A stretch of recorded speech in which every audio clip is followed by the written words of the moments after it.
இதே கருணாநிதியினுடைய மகன், கலைஞருடைய மகன் முத்து பொருளாதார ரீதியாக சிரமப்படுகிறார் என்று அவருக்கும் கூட 5 லட்சத்தை வாரி வழங்கியவர் புரட்சி தலைவி அம்மா. அதனால இவங்க எங்களை பத்தி எல்லாம் விமர்சனம் பண்றதற்கான அருகதை கருணாநிதி குடும்பத்தில் இருக்கிற யாருக்கும் கிடையாது, ஸ்டாலின் உட்பட. முதல்வராக இருக்கிறதுனால என்ன சொல்லலாமே தவிர ஸ்டாலின் உட்பட யாருக்கும் அருகதை கிடையாது. அடுத்ததாக நீங்க அவர் எடப்பாடியாருக்கு தகுதி இல்லைன்னு சொன்னாருன்னு சொல்றீங்களே,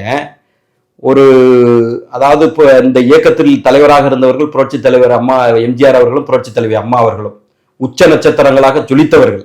அந்த இடத்திற்கு ஒரு சாதாரண விவசாய குடும்பத்திலிருந்து வந்து ஒரு சிலுவம்பாளையம் கிளை செயலாளராக பதவியை தொடங்கி தன்னுடைய உழைப்பால், தன்னுடைய அர்ப்பணிப்பால், இந்த இயக்கத்தின் மீது கொண்ட பற்றால் இன்றைக்கு அந்த இயக்கத்தினுடைய பொதுச் செயலாளராக மாறி இருக்கிறார் என்பதே ஒரு கின்னஸ் ரெக்கார்ட்.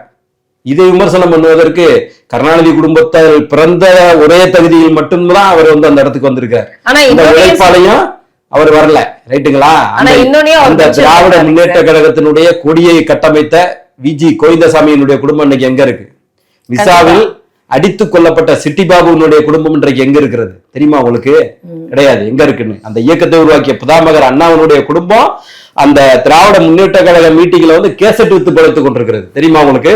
வரலாறு எங்களுக்கு தெரியும். அவர் வேணா தமிழ்நாட்டில் இருக்கிற அரசியல் வரலாறு புரியாதவர்களை ஏமாத்தலாம்.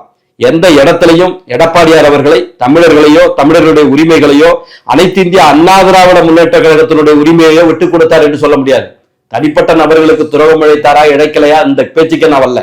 அனைத்து இந்திய அண்ணா திராவிட முன்னேற்ற கழகத்திற்கு அவர் எந்த இடத்திலாவது துரோகம் இழைத்தார் என்ற ஒரு வார்த்தையை பேசுவதற்கு தமிழ்நாட்டில் இல்ல, இந்தியாவில் இல்ல, உலகத்திலே அவனுக்கு அருகதை கிடையாது.